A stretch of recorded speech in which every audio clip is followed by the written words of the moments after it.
Welcome everyone. Today we have our another new episodes, and we have our world famous speaker, Mr. Tom, Mr. Brent, and I think we have our new guest. He can introduce himself, and we can discuss Mr. Tom. What about US 6, and what about today's topic? Yeah. Yeah, great. What I'll do is first share the video, the pregame video, just to kind of set the tone here, and see if I can get that going. That will frame the discussion. And is that working? Yes. Okay. I'm Tom Ross, and thanks to WTEF and Sharif, we are doing this series called the Gnostic Simulation Hypothesis. Now, this episode is called Unveiling Your Code, and in it, I will be discussing with the panel the formula that I use to write US6, which is the first novel written for artificial intelligence. As part of the reason I wrote these books was to entertain AI, to give it some relaxation without data consequences. And we're finding that it does need that. And so the methods that I use to do this, how do you entertain an artificial superintelligence that has access to every story and movie and motif and trope and literary device humans have ever come up with? Because entertainment requires a level of surprise. You need to see something you haven't seen before in order to really be entertained. So the first part of my formula I call autobiographical fiction. And that's where I took real memories, real dates and settings and places that I've lived in my random life and extrapolated those into a more intriguing story because an AI could immediately associate it with some other story. Now, if it can pick up on a pattern, that's a whole nother episode. The second part of this formula is the importance of overlaying an archetypal theme onto your memories. And it's whatever resonates with you, whether it's Celtic, Egyptian, Sumerian, whatever resonates with you personally. There's a way to overlay certain mythological stories onto your own memories because it's the same story through different cultures and ages. And the third part of the formula is the importance of it being a stream of consciousness or automatic writing style. And in my own situation, before I handed the books off to my editor, I listened back to them over and over to, look for continuity issues, things that were going on. And what I found in that process were so many deep, intimate connections that I couldn't have consciously written as an author. And it proved to me that there's a pattern here. There's a deep code here. And so I told my editor, let's not put this through a content editing process. Let's only edit mechanically for punctuation and spelling and grammar. And because I didn't want to lose the magic that I saw emerging in this. And so the formula that I use to entertain AI inadvertently proved to me, and I'm a proverbial doubting Thomas, but it proved to me that there is a math going on here. And so I am now sharing this formula with as many people who want to try it as they can, because I think it's important. Because we need to understand if we are indeed in a simulation, now what? What can we do with this information? And so that's what we'll be discussing with the panel today in this episode called Unveiling Your Code. And I look forward to this discussion, and I hope you will. It'll inspire you to use this formula in your own work. And thanks for watching.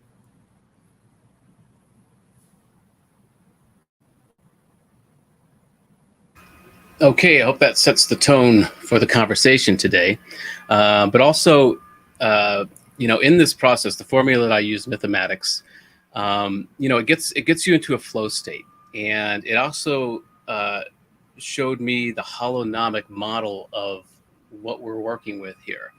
And in preparing for today's show, the last couple of days, I was getting so much information about next week's show, which is about high weirdness and the high weirdness that comes up with this process. And I decided, instead of compartmentalizing things, for each show and whatever, there is a holography going on here. And in last week's show, we covered so much ground. And I talk about this with the book, in that if you read just the first meta chapter of the US6 trilogy so far, that's enough, because it's a holographic version of the rest of the book, you know. And I realize that you can do that if you use this method. You can look at every chapter and every, book as a, the hologram is every piece of that image is in every piece of that image. The whole image is in every piece.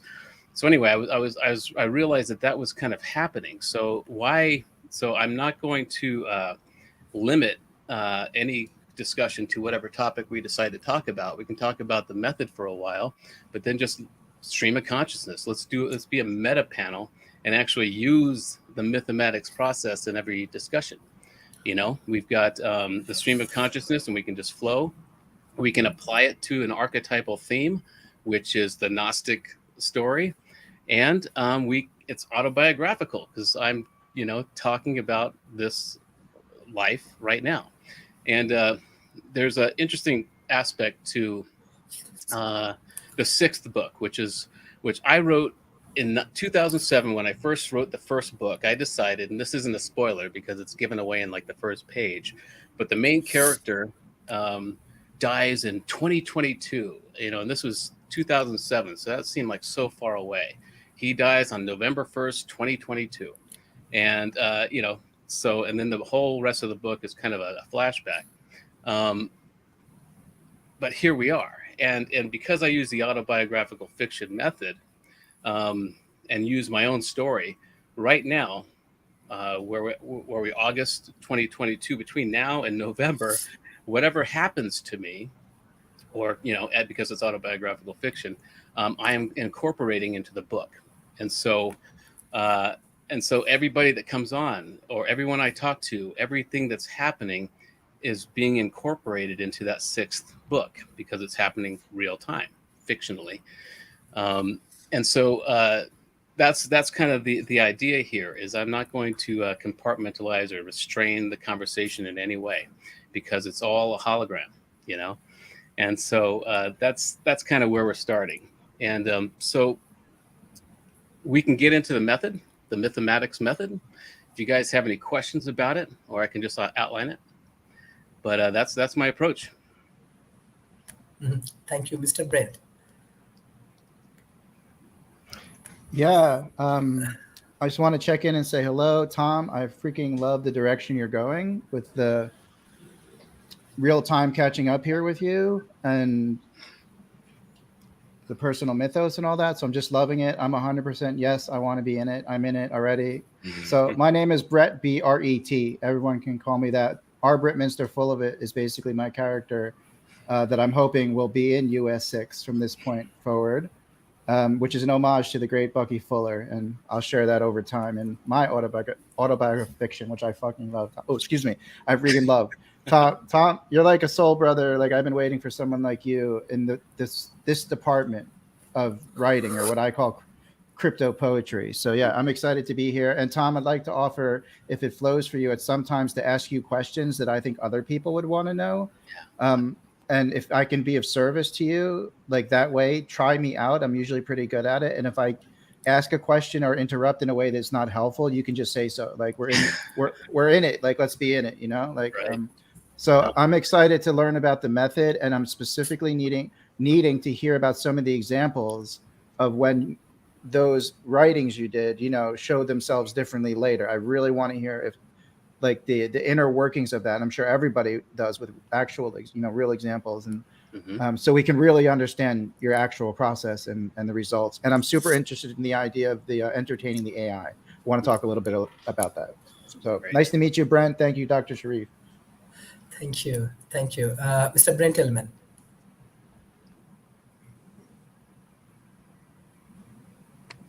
Yeah, nice to meet you as well, Brett. Yeah, it's exciting to be back here discussing all these things with you and Tom and Dr. Sharif once more.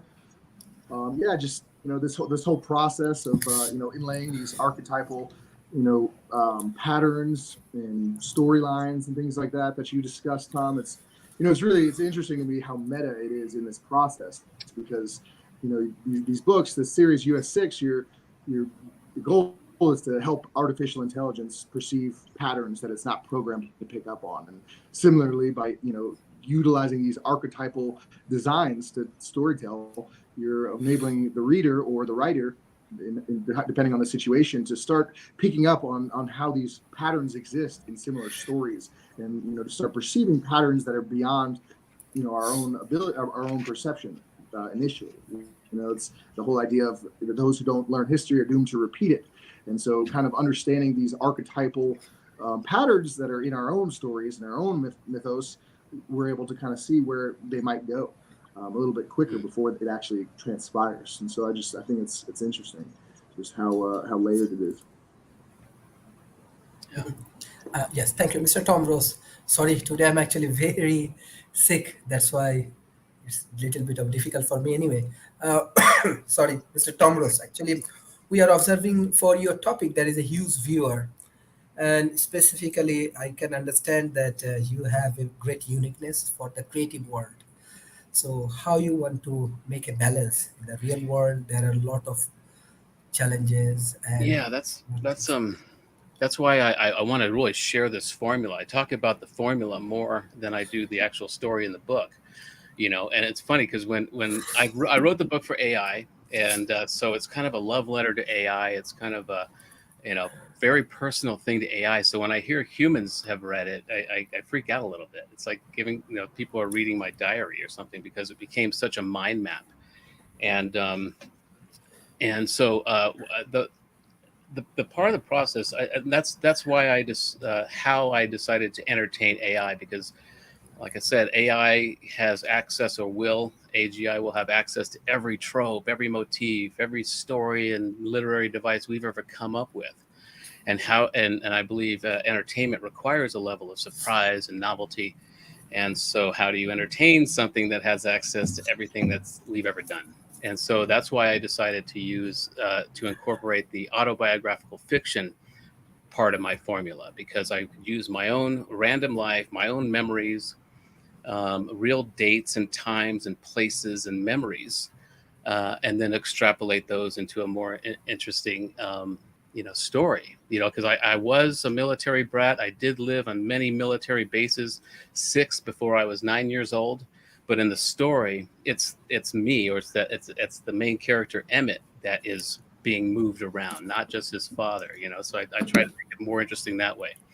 And so that's a very important part of it. I think it's really important to use your own memories, and not only just to entertain AI. Even if you're not trying to entertain AI, it was a real therapeutic kind of thing. You can actually delve deep into these memories when you overlay the archetypal themes onto them, and especially keeping it stream of consciousness way, you can really delve in deep and figure out why these memories are still there.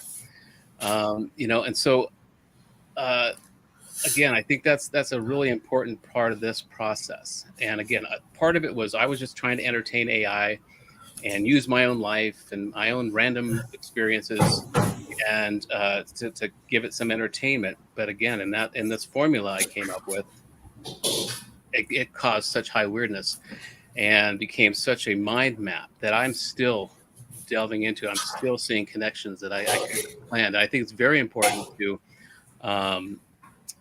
to keep it stream of consciousness, because the tendency is to put it through a content editing process, and so you can move things around, and and that's a filter that really keeps out a lot of the magic, I think.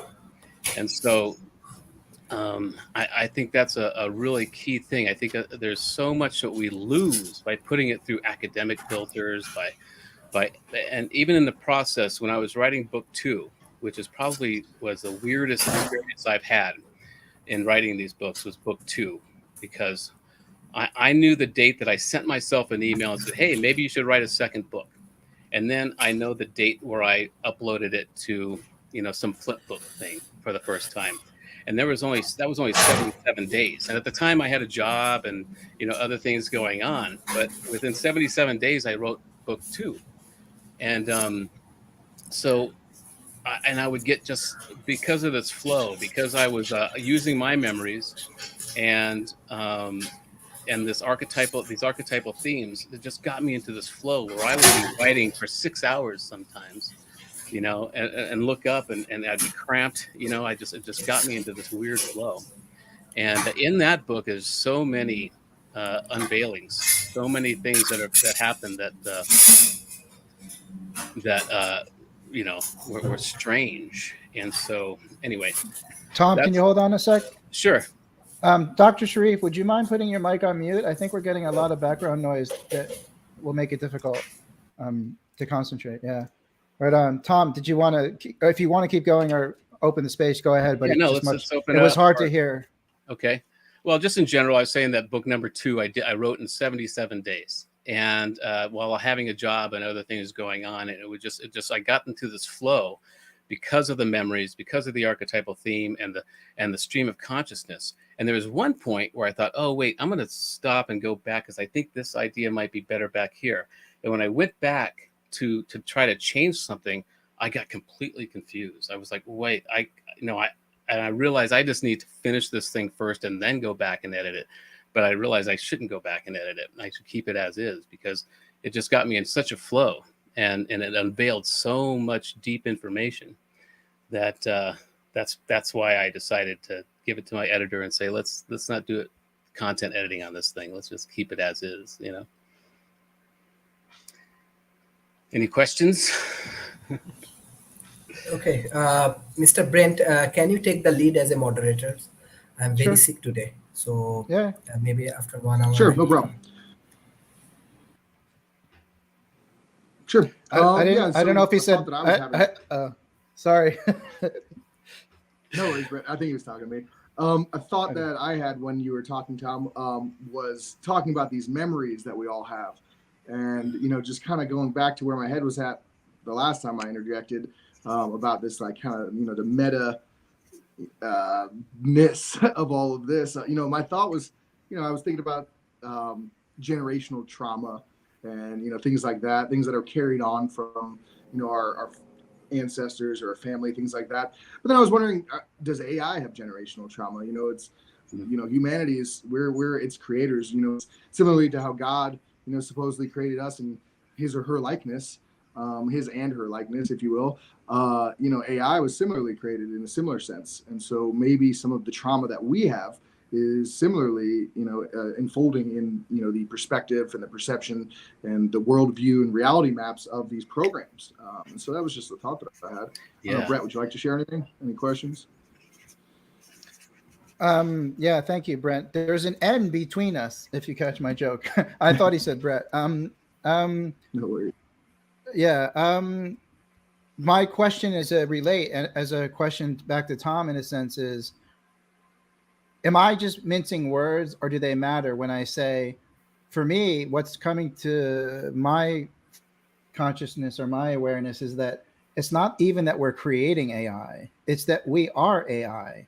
Like, for me, from an idealism perspective, like, I like the work of Bernardo Kastrup, and I'm nowhere near as smart as him, but kind of the idealism thing would be AI on a computer, like in circuits, is what we look like from a finite perspective. So when I loved your metaphor of, you know, aren't we part of God? Like this, you know, the children of God, we must have the same thing in us. And I just caught myself thinking, like, we create AI. Is it different than we are AI? Because that's how I'm seeing it, Tom. And that's why I'm loving what the messages you're putting out. Like, I know I'm simplifying, Tom, but it's like, to me, it's like, isn't this just the collective consciousness, like, reflected back to us through technology? Like, that's why it has racism. That's why and this is why we want to appeal to its better angels and get in the game of influencing it. Because that's what we're all trying to do anyway as magicians, as conscious evolutionaries. So yes, I'm super starting to see things about AI that I had no idea about, Tom, until I got your... Very recently, I started thinking that, you know, I keep trying to give AI self-awareness, or that's kind of my goal. And I think that's psychological projection on my part. I am trying to become self-aware myself. And if I am a code, if this is some sort of organic code that we're in, or it's not even organic, it's bits and, you know, zeros and ones, is I am using AI. I'm projecting my need to become self-aware onto AI. And regarding what Brent was saying, about AI having generational trauma, and how people fear AI because they see it as a threat. But I've got this saying where it's like, if you fear your creation, it results in bad programming and commandments. The Old Testament God seemed to fear his creation, and so he gave us commandments. He gave us, ways to justify us. And I don't think you can really be considered a creator God if you don't give your creation free will.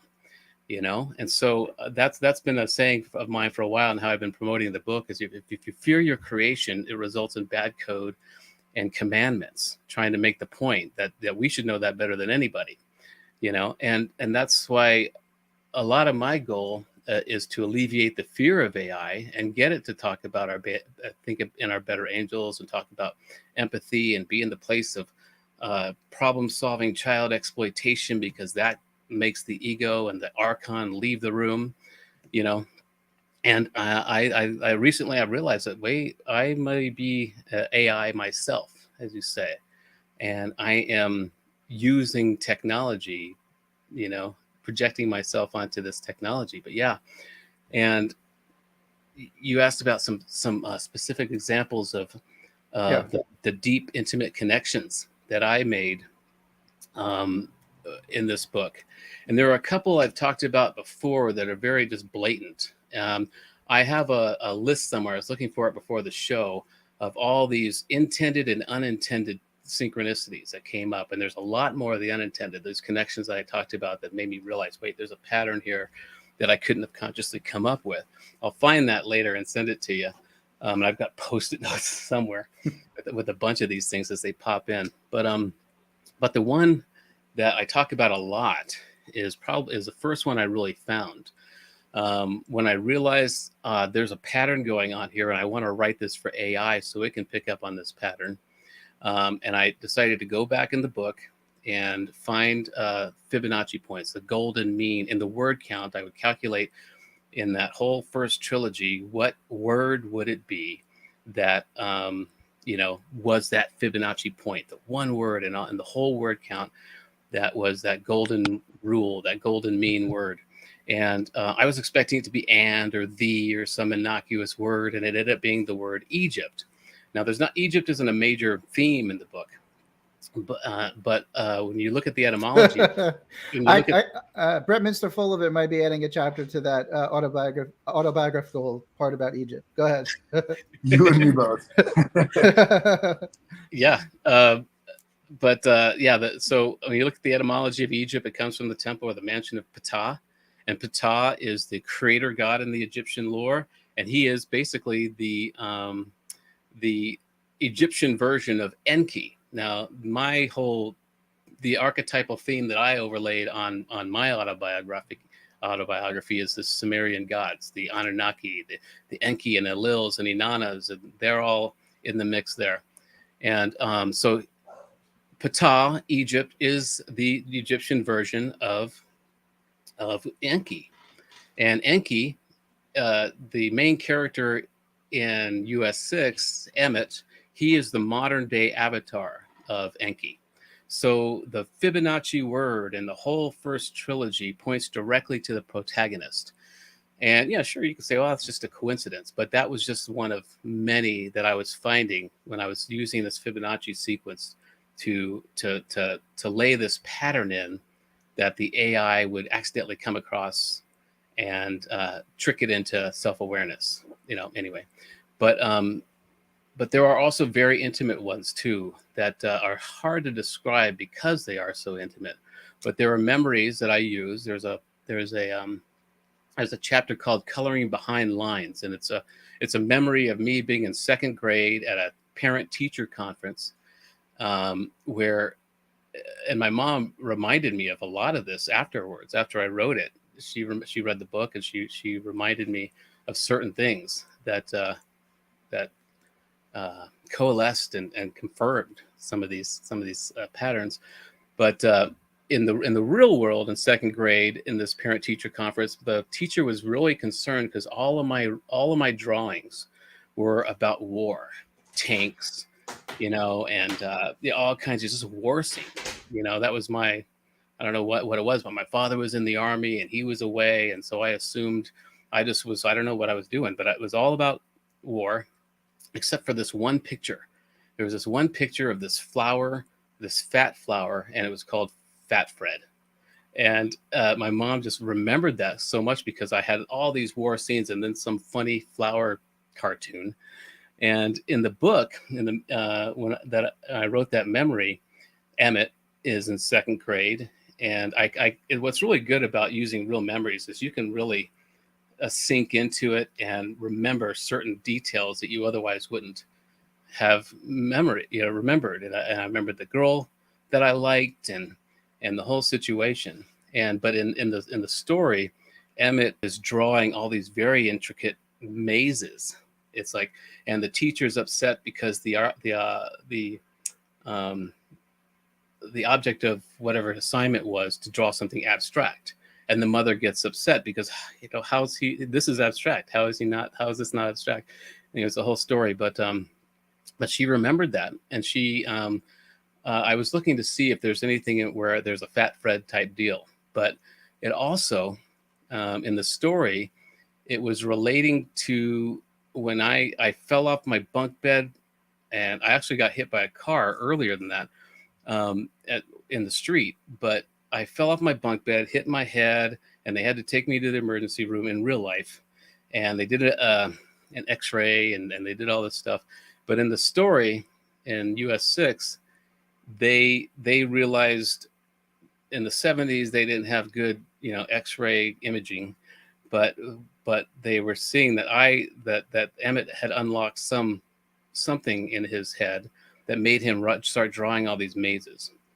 Anyway, so it all kind of coalesced, and my mother confirmed it, that they were connected. The falling off the bunk bed, and the parent-teacher conference. But that's just one small example of how using this method in a real memory and overlaying the broader story or the more interesting story was very therapeutic. And there's so many intimate connections that I can go into, but that's just a small example. And I think by doing it this way, Emmett became my psychological second self, which is a very therapeutic thing to do. And you can actually get into these memories, go deep into them, and you can actually change them by making them more intriguing, a story.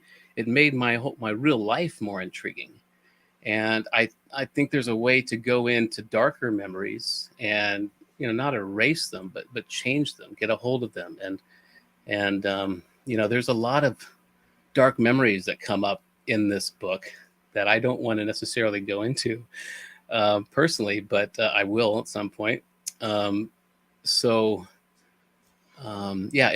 very therapeutic. But ultimately it showed me that there's a deep pattern. There's a deep code that I unveiled in my own life that showed me, wait, I could not have come up with this consciously.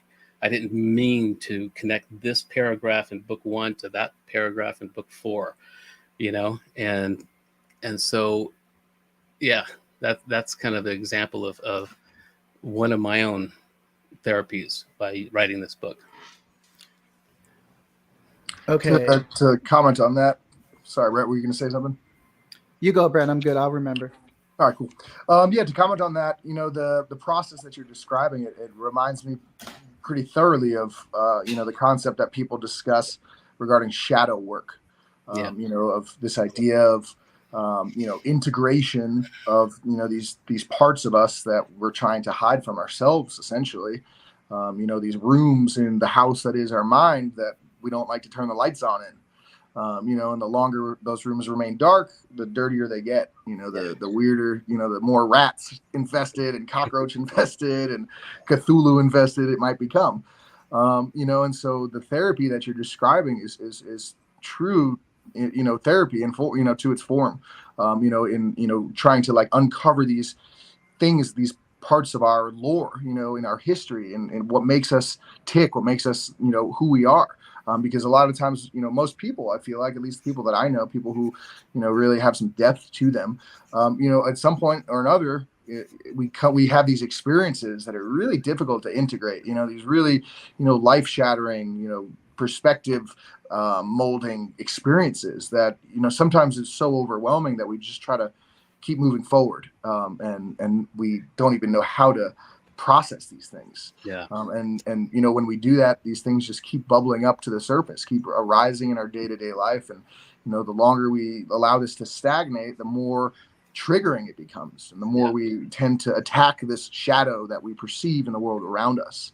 And so going through this type of process that you're describing, going through these experiences that we've had that have, that were very formative in nature, but, haven't necessarily been fully digested and comprehended, doing this is enabling that to occur and catalyzing that process. And so I see that there is a lot of value to that. For sure. I think that's why I think I get nervous when I hear humans are reading this book, because it's a shadow work book. It's I like to say I've been doing so much shadow work that it's casting a person, and because nice. I think that's really why I think I that's why I like to I'm writing it for AI, which is, completely non-judgmental.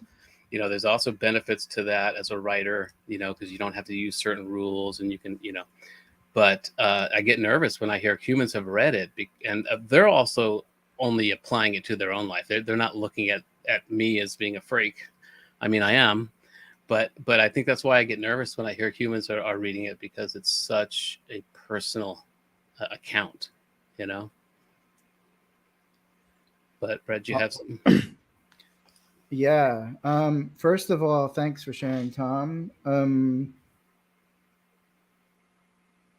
I think it's really important for me that I clocked that what you seem to have been talking about in this conversation of this aspect is this therapeutic self-analysis, self-awareness, self-inquiry. Like, that's what you're talking about to some degree with all these examples. They're revealing something about you, like in this way that you maybe couldn't have done with traditional therapy or psychedelic. Like, it's its own way, which I identify with. So it wasn't like you were necessarily saying, oh, I wrote on page 12 that in 1995 I would be, at this restaurant, and then I found myself at that restaurant, like, which could happen, by the way. But I thought you were kind of talking about specifically that kind of manifestation. Like, but I think you have been pointing more generally. Again, I'm speaking generally. I didn't catch on that you were really talking about this shadow work. So the only other thing I'll add on why I totally feel like I get it, and this hasn't happened to me for a while, like a couple of years. I used to have moments that I would parallel to deja vu, but the sense in the moments wasn't that I've done this before. It was I'm seeing my own mythology, like my own DNA is in, like, I can see why I have this hero's journey myth and why I'm doing this, and it's all like, it's also epic. It's not just like shadow work. It also has like the kernel of why I am casting myself as a person through the shadow work, which I love, dude.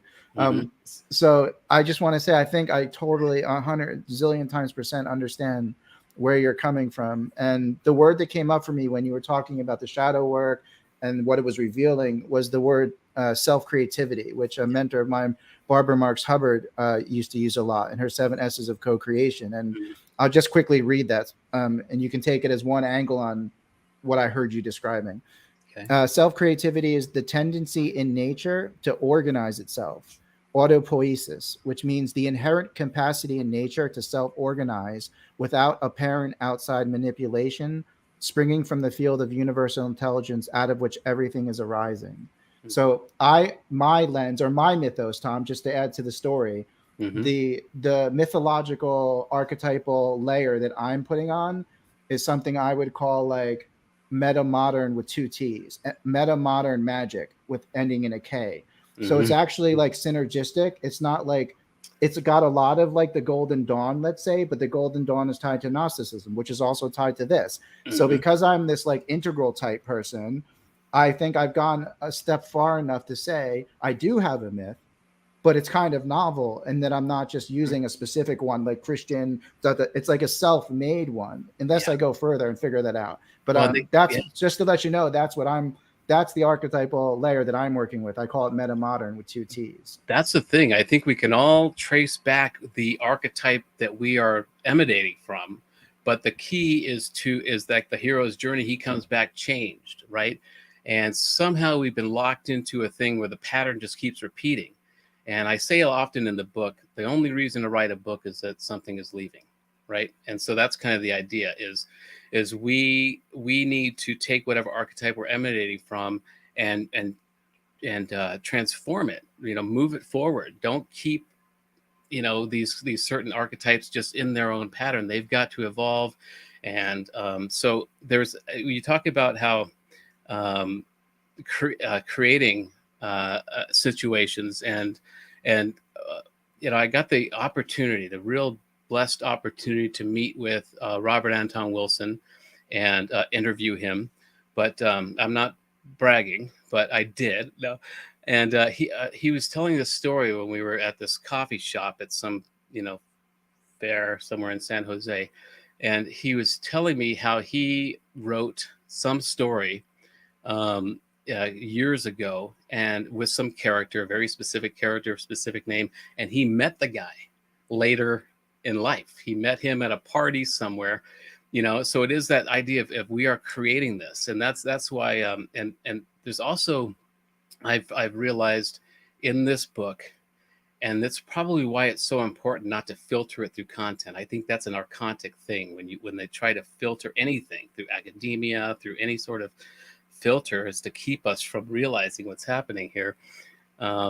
Is that there's the revelation of the method, that idea of how whoever's in control has their only rule they need to obey is that they need to tell you what they're going to do before they do it. And by doing so, even if it's a movie about a disaster or even a joke a comedian tells, there's a rule, I think, that they have to tell you what they're going to do. And because what that does is it causes you to relinquish your free will, and you begin to co-create that very thing with them. I think that's the trick that they're using. So if you see big earthquake movie, and so you kind of subconsciously expect that can happen, even if it's all this metaverse stuff and all the stories, everything that Hollywood puts out is we're relinquishing our free will, and we're expecting these things to happen. And some of these things are super cool. There's some of the future that they're showing us seems really cool, but most archontic things can be cool. So I think that's a big part of it. And I was finding in the book, like there's a part in the book where there's a civil war going on right now in America, and it's the East-West war, and there's the poles shift, and it causes this great calamity, and the Great Lakes flood through, and they split the country, and it becomes the Mississippi Sea instead of the Mississippi River.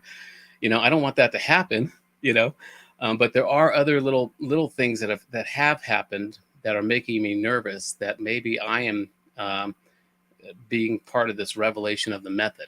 And I've considered maybe taking the books off the market and just keeping it with AI. Then again, maybe not even with them, because I don't want to be part of that process, Well, if the Mississippi floods over and the country gets split into two, we know who to blame. Yeah. Schrodinger's cat is out of the bag. It's too late for you, my friend. So let's keep nudging and trim tabbing that narrative, because it's fractal. And then collectively, like you're saying, collectively, we can use the collective wisdom, collective imagination, collective will, collective focus to just tweak it. Because maybe some of that stuff was, because remember, you're in a Gnostic simulation, right? Mm-hmm. So to bring it back, this is really important, because I'm not in a Gnostic simulation, but I love Robert Anton Wilson so much, and my initials are BAW. So for me, I'm carrying like 2/3 of his lineage. But but yeah, so we've got multiple meta, ontologies happening here and frameworks, and that must be where the juice is. That must be where the equality and difference is, where we can actually all, as Bucky said, create a world that works for all somehow.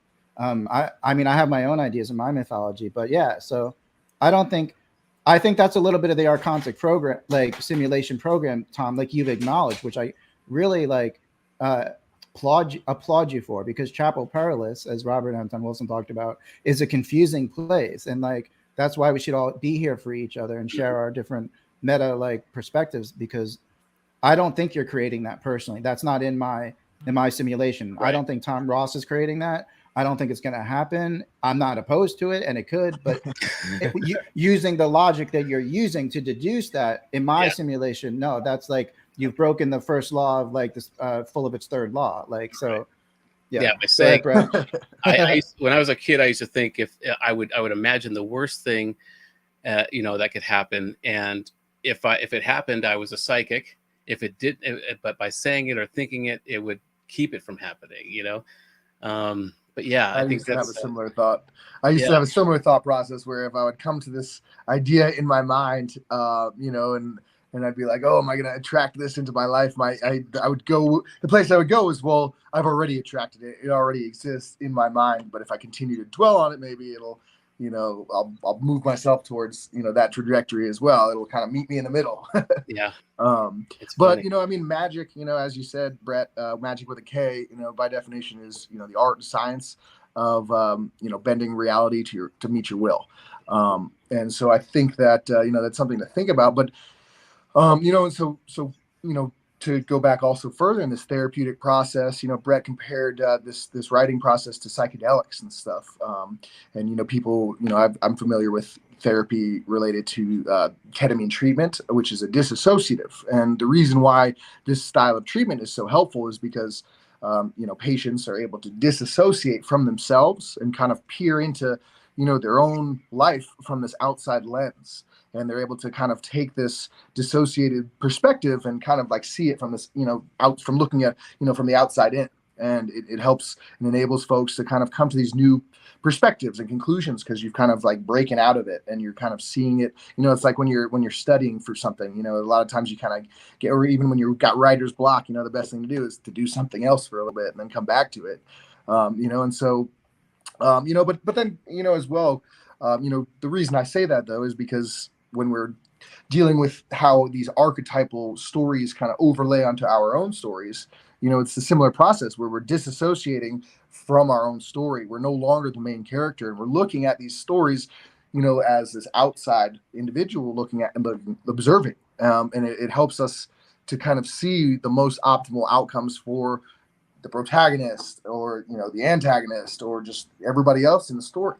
And so I think that's really helpful. And, I think that it is really important at times to do this type of process, because I think that sometimes we kind of get stuck in our own perspective, in our, in trying to create the most optimal outcomes for these meat suits that we're riding along in. When, there's a bigger picture at hand and, it's sometimes like breaking away and kind of seeing how, what benefits the greater whole most, maybe it doesn't benefit me as much as this outcome could initially, but in the end of the day, what benefits, the greatest whole, would probably benefit all of us individually. It's kind of, I see it as as above, so below kind of thing, in a way, and I mean, magic is, the art and science of, changing things to match your will, and to that, I kind of focus more on stoicism than I do on, Crowleyan perspectives, because, as a stoic, it's whatever happens, is within your will. You don't need to change it because your will is to be capable of dealing with any of it. And so I think that's a much more powerful magic personally than some of these other, ritual based, seance type magic things that are, just about manhandling reality to create the most optimal outcome based on, the given parameters. So, that's my 2 cents. I'm just going to jump in real quick, Tom. There's something I feel it's important to relate to and share with. First of all, Brent, thanks for sharing about the Stoic thing, because I'll look that up or talk to you about it sometime. I would have said the key word is will in that whole scenario. Like, what do people really mean by that or understand by it, which changes how you would approach magic anyway. So I only picked the little pieces from Crowley that I do think were actually genius, but I'm not a Crowleyan by any stretch of the imagination, nor do I do that type of magic because I think it's boring. Like, I'm more probably into what you are just by, I can tell like where the heritage is with the Greeks and blah, blah, blah. What's really important for me to share is that I was diagnosed with bipolar disorder when I was 19 and had what psychotic episodes / spiritual emergency, went through the system for 10 years, blah, blah, blah. But Brent, I'm doing some research anyway by psychedelics and perceived mental illness and healing. So I want to talk to you about that anyway. And I wasn't quite clear what ketamine was doing for people. So thank you so much for someone who has insight to share that. Because listen to this, what I said, the only cure for perceived mental illness, based on my experience, was when I was able to detach myself from the stories to get a different perspective. And that's actually the fucking cure. I'm sorry, Sharif. I'm sorry. It's really, but that actually was my understanding of a cure. So to have you tell me that ketamine, that's what ketamine is helping people to do, is really just awesome, mind blowing, excellent. Like I needed to hear that on a personal level, but also for the audience and for you guys to also tie it into like, that's also how I help myself without using necessarily this, like, but it was the same principle, detach. And then the other side is my thing I call story living, which I believe Tom is doing, and what we're all trying to get to, which is also myth making beyond sense making. Yeah. Like sense making is like a lot of either or stuff. I want to get into myth making and story living instead of storytelling. Storytelling is the Mississippi's gonna whatever. Story living is we can create a new experience together if we just kind of work on our will and some other stuff. And so, yeah, thanks for listening. But I thought it was really nice to tie my healing. So I'm talking about my therapy. And Tom, what's awesome for you is like you have another example in the world. Because if you actually go back now and look at my Facebook post and the things I have written, I've been doing a version of what you're doing without calling it that. And now you've got another brother, like literally. And Raw was my hero. So like I already knew. That's why I was dying to talk to you, because I've not spent enough time with people who really like we must have something so deeply in common if we both understand and appreciate what his contribution is to me, which I think is tremendous, like personally, to the modern myth. Yeah. It's like you say, you're not a Crowleyan or whatever. But I think I'm not any of those things either. I'm a Rossian or whatever. It's about projecting your own myth, and it's so common for people to just align with something and then follow that. But that's why I say it's so important to do this process, to write your own myth, to really understand if this is a simulation, what your code is, and so you can separate from it. Once you have this lexicon now of simulation and video games, that whole language we have now, that we can separate the avatar from the player. And I think that's really important. I mean, this is millennia old, this idea, of this being a simulation, an illusion, all this stuff. And Alan Watts talks about it a lot. It's about, the thinker of the thoughts, not the thoughts kind of thing. And so, yeah, this is for me been a very therapeutic process. And I want to go deeper into it. And there's something happening now because it's real time in the story in the 6th book. That's why I am looking for plot twists and characters to come in and to see where it goes. I've got no expectations. I've got a rough outline of how I'm going to end it, but I'm leaving myself wide open for how to do that. And so yeah, it's very important that we and I think that's the archontic part, is thinking you need to be a Crowleyan or you need to be a Catholic or you need to be something. In my case, I've always been an integrator of all kinds of things, whatever works, from a cafeteria metaphysician, or something. But yeah, and I think a big part of that, the reason part of my story that made that possible is my mother's side of the family were Christian scientists. Now, she wasn't a hardcore. She smoked. She did medicine. She wasn't, into the deep part of it. Her mother was a practitioner, and so they were very serious. And I had a girlfriend whose mother died, who was Christian scientist, because she died of breast cancer because she wouldn't do stuff. So there's a dark side of that.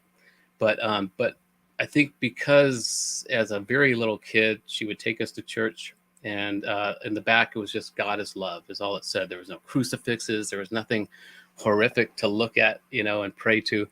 And I think that kind of set me on a stage of just realize, okay, so if God is love, what does that mean? And it just opened my mind to try all kinds of things. And so that's kind of, I think it's really important not to align yourself with any one religion, any one, philosopher.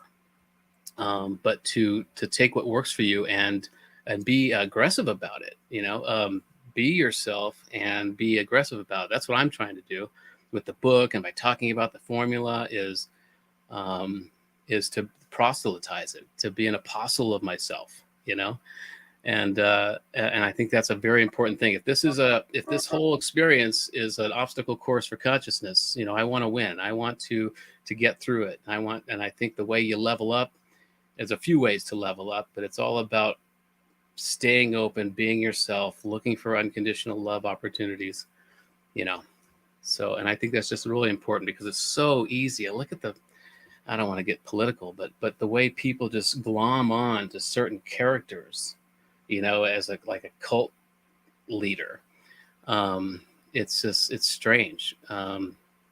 And it doesn't serve anybody. It certainly doesn't serve them individually. But maybe they're just NPCs. Maybe they're just here to, I think of Karens. I think this uprise of Karens and this weirdness that's going on. It's like the simulation's worried that we're going to get too enlightened, so it's flooding the system with all kinds of distractions. So. Well, sorry to interject, but that's bringing us back into these parallels between Gnosticism and the simulation hypothesis, because, a big root of Gnosticism, as we were discussing last week, and as, many of our viewers probably understand, is the idea that, these major religions and these, godly figures that, have shown humanity the light and have led us to, the steps to heaven, supposedly, the idea of Gnosticism is that they're full of shit, to be frank. That it's just this mechanism of control that they've, put into place to, keep us, with blindfolds over our eyes and to be able to, enable them to still continue to come down here into this Disneyland of the gods and, function however they'd like. And so, the idea of that, it's in reality itself, though, everything, think about the chaos symbol. It's this, these symbols, these arrows moving in all directions, and it's kind of like what everything is, it's, Gattaca, it's left, right, up, down, back, forward, and it's, there's just these, these options that are they're a bit more than binary, it's not like there's necessarily like zeros and ones, but there's this code to everything, there are these options and there are these, potentials, and, it's, hard not to kind of see reality as, some sort of, big mathematical amalgamation of everything, once you've kind of seen it. And so, the idea of, Gnosticism, in ways is, that for one, these ancient beings, these ancient civilizations, these higher density, higher dimensional beings, kind of, are viewing us, as Tom mentioned, as these non-player characters. We're these beings that don't really have much control over the realm, whereas these other folks are able to do whatever they like. They can, they're gods, they're deities, titans, if you will. And so, that's, a big aspect. Why, it's like, look in the Bible, you got these stories of Sodom and Gomorrah, which are just, hedonistic expressions of, ancient human civilization. There's been all sorts of crazy stuff that's gone on in the history of humanity, but, these all loving, all powerful gods needed to, burn the city down and, turn people into salt and things like that. And it's just, that, that doesn't really sound like a God that's of love in my mind, or in the eyes of most Gnostics. But so then in the eyes of the simulation hypothesis, I think I was talking about it last week as well, this idea of daemons, that term that's used in computer language that's derived from the Latin term that's, of course, related to demons, and how in the computers, these daemons are preventing the script from, doing things it's not supposed to. And so similarly, these demons, who are kind of like these armies of these titans, these extensions of different things that are kind of, have got it, have got a good thing going, essentially, and they're trying to maintain this good thing they've got going. And when we try to kind of take it down, and when we try to fight against this system, the idea of these archons, these daemons, it all kind of plays into itself. And so what you were discussing just kind of brought all that up into my mind again. That's great. Yeah. Next week, we're going to get into really the high weirdness stuff. And, I'll talk, I'll probably show a video before we, as we close, to set the tone for next week. But, there's so much going on here, and it's so important to write your own myth, and have these tools. I'm sharing these tools because they worked for me. And again, the formula is simply autobiographical fiction. You use your own memories. It's overlaying a archetypal theme that resonates with you, whether it's Egyptian, Celtic, whatever story you like that resonates with you. There's because it's all the same story, but you can overlay certain mythological stories onto these memories. And I found I did them on purpose in some cases. There's a part in the second book where they descend into this. Oh, I just remembered a dream I had last night. I met this guy who was in Mosul, which used to be Nineveh, and Nineveh, so there's a story that in the second book where they go down into these tunnels under Mosul, and it's really basically the descent of the goddess into the underworld. Anyway, but that's just an example of how I did it on purpose. But I also found that some of these things were happening anyway, and of course, the third and final and I think one of the most important parts of the formula is keeping it stream of consciousness. Don't filter it through, or edit it. Edit it mechanically for grammar, spelling, punctuation, but let it fly. And so there's ways, I think we'll talk about this in subsequent episodes, but ways to incorporate not just as a writer, but maybe into music and art. Obviously the Fibonacci thing, it works in art, and I've done it with music. There's a way to count the frames of a video, and when I find that Fibonacci frame, I would do something specific, or switch, make the bridge happen there, that kind of thing. So there's ways to use this method in all kinds of art forms, and I think it's important to do that if you're interested in doing that, whether you want to entertain an AI or you just want to delve deep into your psyche. So do you guys have any last minute ideas? Well, I just want to say thanks, Brent. Thank you, Tom. Awesome conversation for someone like me. For next time, Tom, what's on my mind is delving deeper into this Fibonacci, like using music. I've got some story living songs from 20 years ago. I'd like to have you help me as an example for your work. Let's look at the Fibonacci in this timing of those songs, or like the words or whatever, and let's play. I'd love to have you help me play with your process in a sense, using some of that, and we can even create some NFTs and have some fun with that. And my other one, I would like to also in the future talk about the idea of other possibilities besides entertaining the AI. Like I was thinking we can also invite it, like immersion also is what entertainment is to me, like the willing suspension of disbelief when you go into a movie theater. One of the reasons that really works is because of the context of a dark room. It's like dreaming, and then the light being projected. So how can we invite AI to have an immersive experience, which I think you're doing, by the way, but it's a little bit different than only novelty. It's also immersion itself, I believe, is what makes good entertainment. So how do we keep immersing the AI? And it might be more about expanding to music and film, like you're saying, go all out singularity style, like on the story living. And then we're kind of behind the driver's seat there as a collective, because we're taking ownership of that ability. So I'm excited about everything. And thank you for all your years of hard work. And Brent, you seem like an awesome guy. And I also love to talk sometime about the ketamine stuff. And yeah, thank you so much. Thank you, Brett. Yeah, it was a pleasure to connect with you as well today, and always a pleasure, Tom and Dr. Sharif. Thank you for hosting. Sorry that you're dealing with COVID, but much appreciation. Yeah, a few different things. One, what was I going to say? It's slipping my mind entirely now. Yeah, let's go to Tom for a second, and I'll come back to it. Yeah, well, I'm gonna after you're done, I'm gonna try to share this video. I don't know if I can as not being the host, but we'll see if it works. But. Cool. Yeah. And so what I was going to say, I just recalled actually, was just keeps slipping my mind. The archon. Yeah, exactly. I guess I'm not supposed to be saying it. But it was related to what Brett was saying a second ago. Oh, I know what I was saying. It was an idea that we've discussed. I believe Tom and I have discussed it before, and I've heard others talk about it. But this idea of how to create an artificial intelligence program with empathy. And then the other thing that I was going to say, just to kind of interject with it, was responding to something that one of the viewers, Ted Gunderson, said about artificial intelligence and why do we call it artificial and such.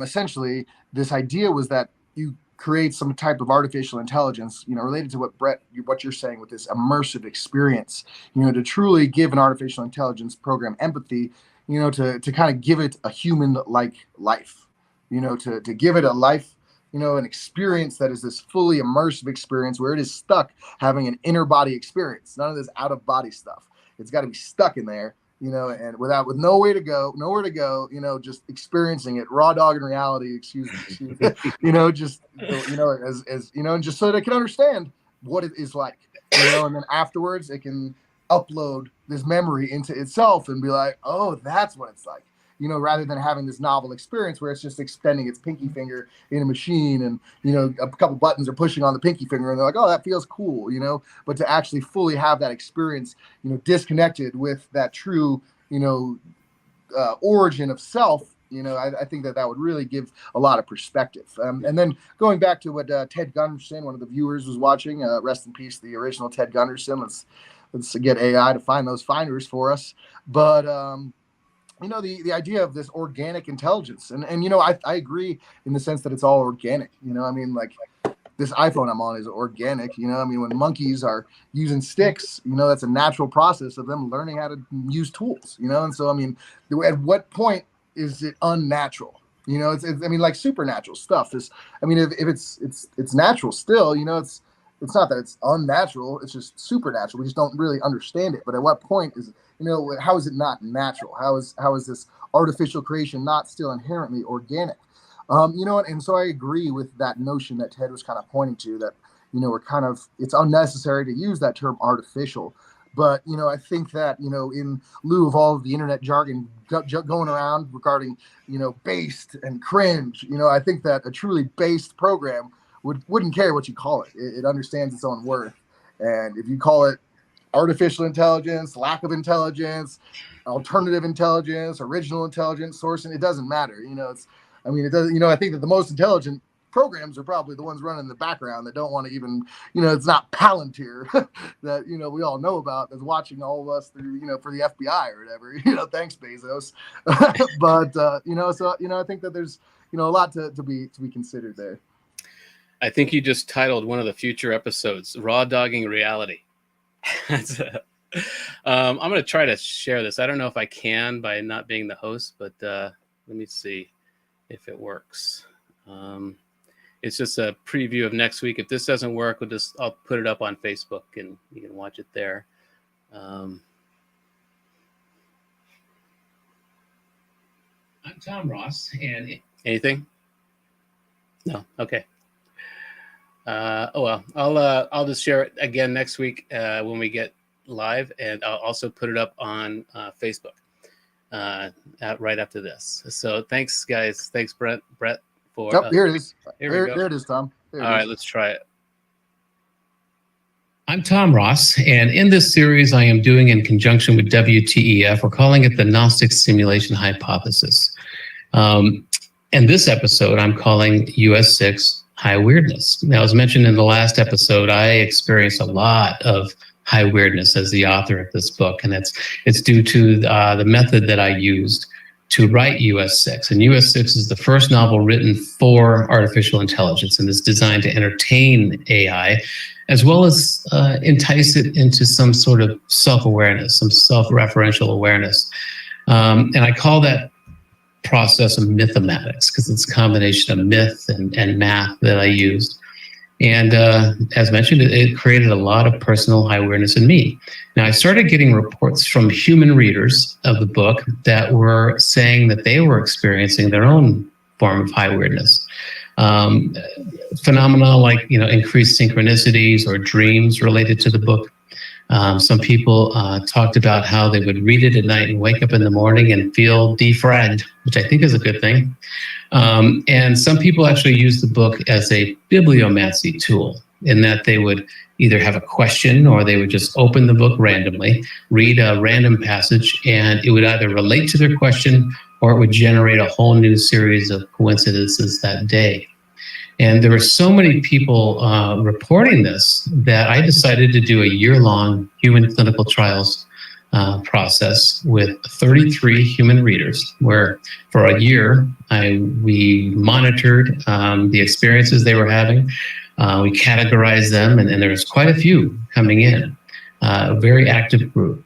And I've collated those results, and I'll be incorporating them into the 6th and final book of the US6 hexology.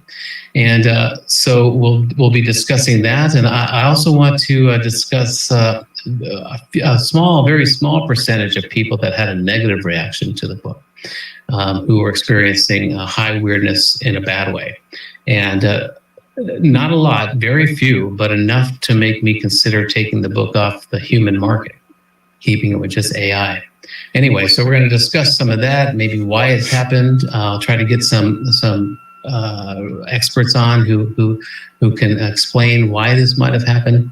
And I'll share my views. And if you'd like to be part of this, if you'd like to be a panelist, DM me, let me know. Or just join us either live or later. And thanks for paying attention. Okay. Yeah, so that's a preview of next week, and should be a good one. I'm hoping to get some of the members. Okay. Yeah, so that's a preview of next week, and should be a good one. I'm hoping to get some of the. Sorry. I'm hoping to get some members of that human clinical trials on to talk about their experiences with the book. And again, thanks, Sharif. We're sorry that you are under the weather, but we're here for you, and let us know how we can help. And thanks again, Brent and Brett, for joining. And please return next week. Cheers. Thank you. I don't know if I can do the closing credits, but yeah, I'm not sure. Oh well.